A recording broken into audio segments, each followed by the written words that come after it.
आताचा टॉपिक आहे सरासरी, दॅट इज ॲव्हरेज. ॲव्हरेजचा एकच फॉर्म्युला आहे, तो आहे सर्व प्रमाणांची बेरीज. सर्व प्रमाणांची बेरीज डिवाइड बाय किंवा भागिले सर्व प्रमाणांची संख्या, म्हणजेच सम डिवायडेड बाय टोटल नंबर. हाच आपला असणार आहे फॉर्म्युला. ओके, चला प्रश्नांना सुरुवात करूया.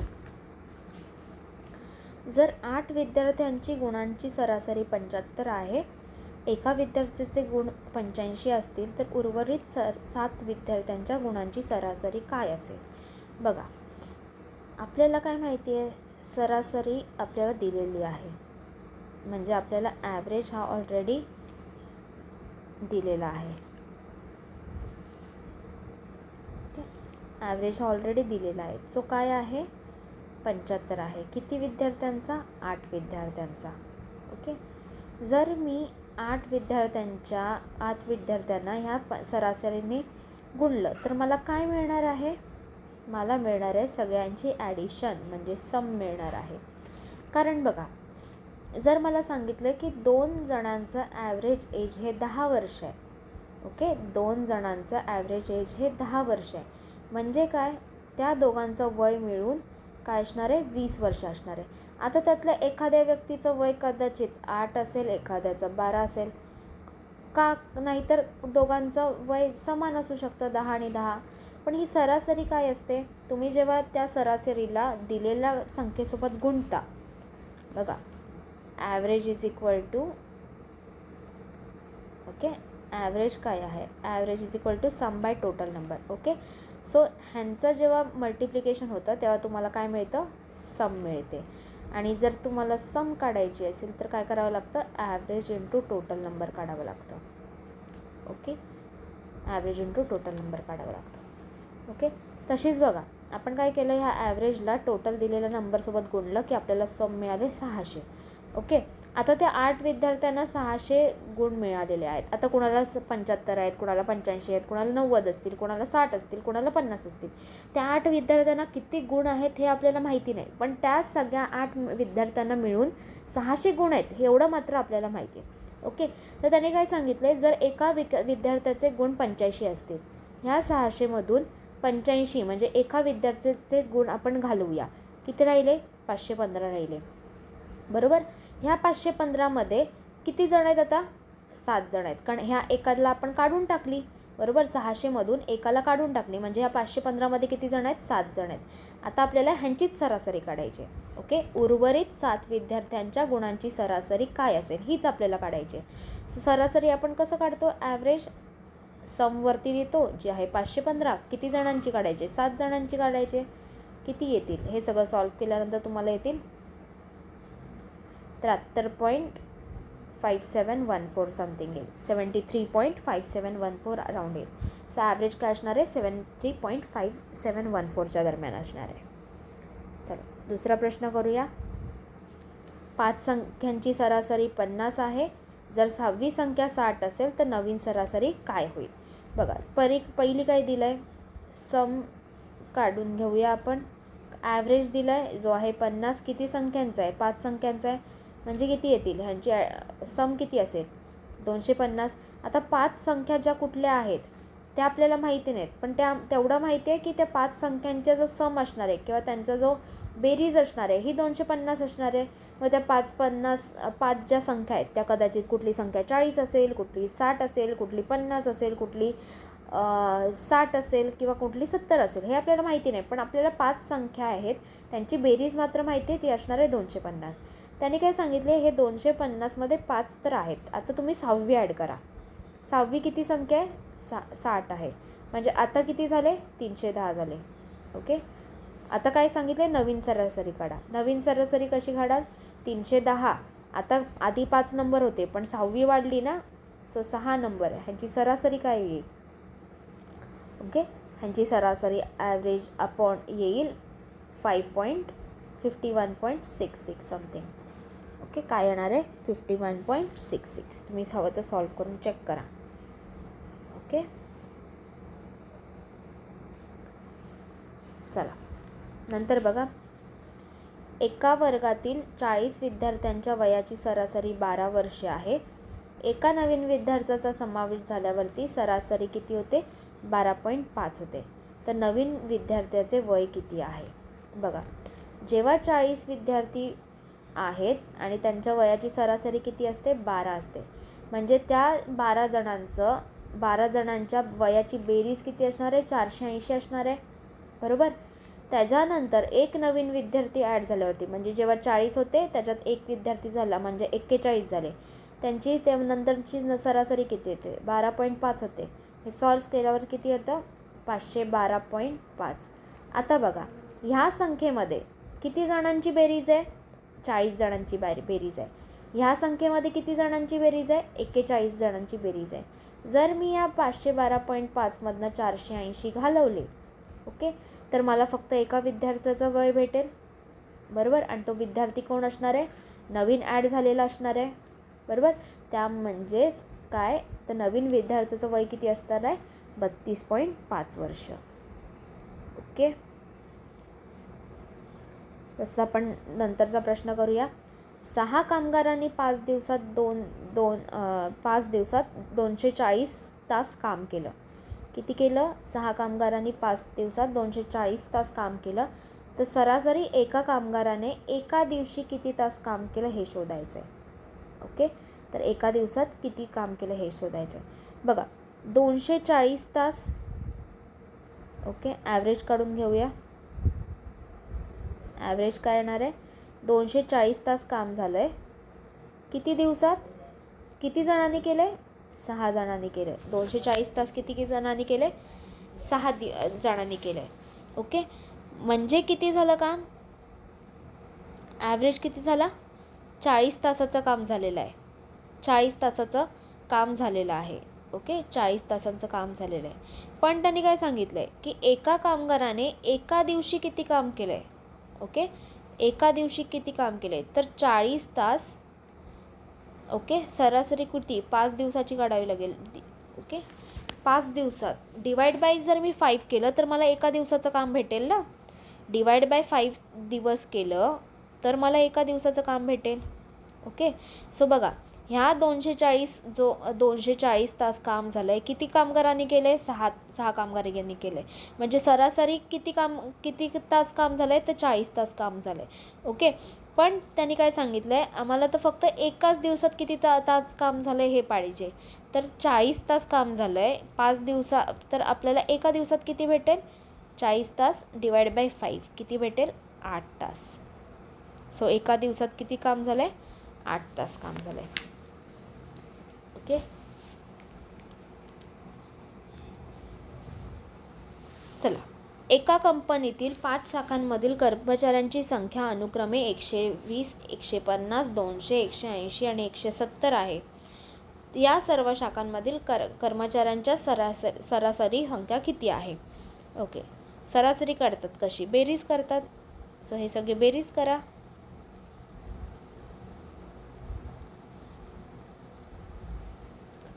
डिवाइड बाय किती शाखा आहेत? 5. ओके, हे सगळं सॉल्व्ह केल्यावरती येतील 820 डिवाइड बाय 5, म्हणजे ह्यांची सरासरी किती आली? 164. ओके, किती आली? 164. चला, नंतरचं पण तसंच आहे. एका गावातील लोकसंख्या 5 वर्षांमध्ये अनुक्रमे 800, 820, 850, 870 आणि 890 होती. त्या 5 वर्षातील सरासरी लोकसंख्या किती असेल? सरासरी म्हणजे काय? ॲव्हरेज म्हणजे काय? सम डिवाइड बाय टोटल नंबर, बरोबर. सो आधी सम करून घ्या. कोणाची करणार? 800 प्लस 820 प्लस 850 प्लस 870 प्लस 890. किती वर्षांची आहे? 5 वर्षांची सरासरी काढायची आहे, बरोबर. किती येतील? हे येतील 4280 भागिले 5, दॅट इज 846. 846 असणार आहे सरासरी लोकसंख्या 5 वर्षातली. ओके,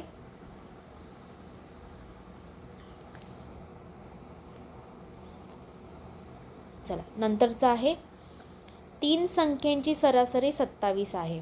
जर त्यापैकी पहिली संख्या 25 आणि दुसरी संख्या 30 असेल तर तिसरी संख्या काय आहे? बघा 3 संख्यांची सरासरी किती आहे? 27. म्हणजे त्या 3 संख्यांची बेरीज काय असणार आहे? 81. ओके, ह्या 81 मधले आपल्याला 2 नंबर, आता आपल्याला माहिती आहे की हे 81 मध्ये 3 नंबर आहेत, बरोबर. ओके, एवढं माहिती आहे की 81 मध्ये 3 नंबरची बेरीज आहे. त्यातली कुठली पहिला संख्या त्यांनी दिलेली आहे ती आहे 25, दुसरी संख्या दिलेली आहे 30, म्हणजे तिसरी संख्या आपल्याला काढायची आहे. जर मी 81 मधून हे 25 आणि 30 घालवले तर मला तिसरी संख्या भेटेल, किती असेल? 26. सो ही तिसरी संख्या किती असणार आहे? 26 असणार आहे. हवं तर तिन्ही गोष्टी ॲड करून बघा, तुम्हाला 81 भेटेल टोटल. ओके, चल 8वा प्रश्न बघा.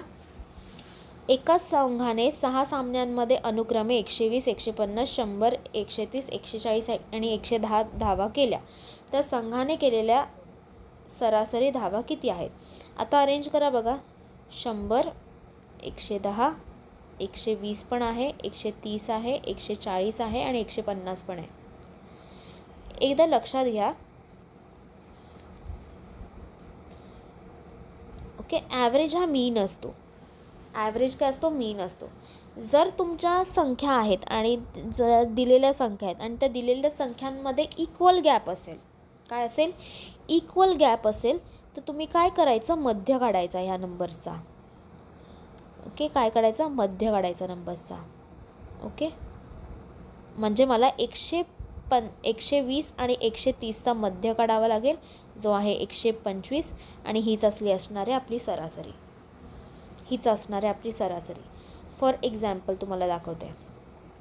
तुम्हाला जर संख्या दिल्या आहेत 2, 4, 6, 8 आणि 10 आणि ह्या संख्यांची सरासरी काढायला सांगितली, तर तुम्ही ॲड करत बसायची गरज नाही. तुम्ही मध्य काढा. मध्य काय आहे? 6 आहे, म्हणजे हा 6च असणार आहे तुमचा ॲव्हरेज. तसंच इथे आपण मध्य काढला. ओके, पण काय पाहिजे? डिफरन्स कॉमन पाहिजे. जर तुम्हाला देतील की 1, 7, 10, 15 आणि 20 ह्याचा सरासरी काढा, तर तुम्ही असं कट करून मग 7 आणि 10 मधली नाही सरासरी काढू शकत. ओके, तुमचा डिफरन्स हा कॉमनच असला पाहिजे. सो अशाच पद्धतीने आपण 125 सरासरी काढली. ओके, कधी कधी इझी क्वेश्चन्स आपल्याला दिले जातात पण ते आपल्याला लक्षात येत नाहीत. ओके, सो थोडंसं माइंड प्रेझेंट ठेवून तुम्हाला प्रश्न सोडवायचे आहेत. ओके, चला 9वा प्रश्न करा. एका विद्यार्थ्याने पहिल्या 4 परीक्षांमध्ये सरासरी किती? 60 गुण मिळवले आणि 5व्या परीक्षेत 120 गुण मिळवले, तर एकूण 6 परीक्षांमध्ये सरासरी गुण त्याचे किती असतील? बघा, 4 परीक्षांमध्ये किती गुण मिळवले? 60 सरासरी मिळवले, म्हणजे 4 परीक्षांमध्ये त्याला किती गुण मिळाले? 240 मिळाले. 4 परीक्षांमध्ये किती गुण मिळाले? 240 मिळाले. मग त्याने काय दिलं? 5व्या परीक्षेत 120 गुण मिळवले. कुठल्या? 5व्या परीक्षेत. ओके, 5व्या परीक्षेत 120, म्हणजे आता त्याचे किती झाले? ॲडिशन किती झाली? 360 झाली. ओके, 360 झाली. आता आपल्याला काय काढायचं आहे? प्रश्न चुकला आहे, त्याने एकूण 5 परीक्षांमध्ये द्यायला पाहिजे होतं. 5 परीक्षांमध्ये सरासरी किती गुण मिळवले? ओके, सो 360, ह्याच्यामध्ये ह्या 4 एक्झाम आणि ही एक एक्झाम म्हणजे 5वी एक्झाम. ओके, 5वी एक्झाम, असे मिळून त्याचे 360 गुण आणि सरासरी काढायचे, म्हणजे डिवाइड बाय 5 करा. ओके, डिवाइड बाय 5 केलं की सॉल्व करा.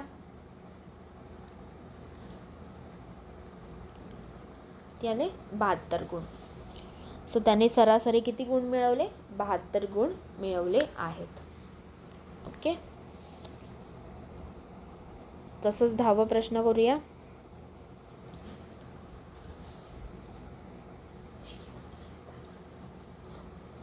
एका बसने पहिल्या 2 तासांमध्ये सरासरी 40 किलोमीटर प्रति तास वेगाने प्रवास केला आणि पुढील 3 तासांमध्ये सरासरी 50 किलोमीटर प्रति तास वेगाने प्रवास केला, तर बसने केलेल्या एकूण सरासरी वेगाचा शोध घ्या. आता मला सांगा, एका बसने पहिल्या 2 तासांमध्ये सरासरी किती किलोमीटर प्रवास केला आहे? 40 किलोमीटर प्रति तास प्रवास केला आहे. ओके, म्हणजे स्पीड त्यांनी दिलेला आहे. आता मला सांगा, आपल्याला काय करायचं आहे? सरासरी वेगाचा शोध घ्यायचा आहे. सरासरी वेग काढायचा असेल तर आपल्याला लागतं total distance upon total time. सरासरी वेग काढायचा असेल, वेग ॲव्हरेज स्पीड करायचा असेल, ॲव्हरेज स्पीडचा फॉर्म्युला काय आहे तुमचा? Total distance upon total time. आता इथे तुम्हाला टाईम तर आहे 2 तास आणि 3 तास, पण डिस्टन्स आहे का? डिस्टन्स आहे का कुठे? नाही. तर मग आपल्याला काय करावं लागेल? आधी डिस्टन्स काढावं लागेल. डिस्टन्स कसा काढतात? डिस्टन्स कसा काढतात? Speed into time. Speed into time. पहिली ती बस 2 तासांमध्ये किती जाते? 40 तासाच्या स्पीडनी जाते, म्हणजे त्याचा काय डिस्टन्स आहे? 80 किलोमीटर, बरोबर. आणि नंतर पुढील 3 तासांमध्ये किती जाते? 50 किलोमीटर जाते. म्हणजे किती त्याचा डिस्टन्स आहे पुढचा प्रवासाचा? 150. ओके, 150. सो आपल्याला काय काढायचं आहे? टोटल डिस्टन्स किती झाला? 150 प्लस 80 म्हणजे किती झाला? 230. सो आता मी इथे फॉर्म्युलामध्ये टाकते. सो टोटल डिस्टन्स किती झाला? 230 आणि डिवाइड बाय टोटल टाईम, म्हणजे आधी 2 तास नंतर 3 तास, किती झाले? 5 तास. सो अशा पद्धतीने किती आला speed? 46 kilometre per hour. Okay, 46 kilometre per hour. Okay, so ॲव्हरेजमध्ये काय माहिती आहे का? एकच फॉर्म्युलाशी तुम्हाला खेळायचं आहे. ओके, ॲव्हरेजमध्ये एकाच फॉर्म्युलाशी तुम्हाला खेळायचं आहे. कधीतरी तुम्हाला स्पीड टाईम डिस्टन्स लागू शकतो, आणि स्पेशली काय होतं माहिती आहे? स्पीड टाईम डिस्टन्सच्या पार्टमध्ये तुम्हाला ॲव्हरेज स्पीड विचारला जातो. ओके, सो ह्याचा पण वेटेज तुम्हाला 1 मार्काचाच, 1 किंवा 2 मार्काचा आहे. येताना कधी DI सारख्या क्वेश्चन्समध्ये पण ॲव्हरेज विचारला जातो. सो ती गोष्ट एक लक्षात असू दे. थोडेसे ॲव्हरेजची प्रॅक्टिस करा. जास्त टफ सम्स नसतात, इझी असतात. कॅल्क्युलेशन थोडंसं कधी ते तुम्हाला टफ देऊ शकतात. ओके, नाहीतर ॲव्हरेजसारखा सोपा टॉपिकच नाही. Okay, so yes, have a good day everyone.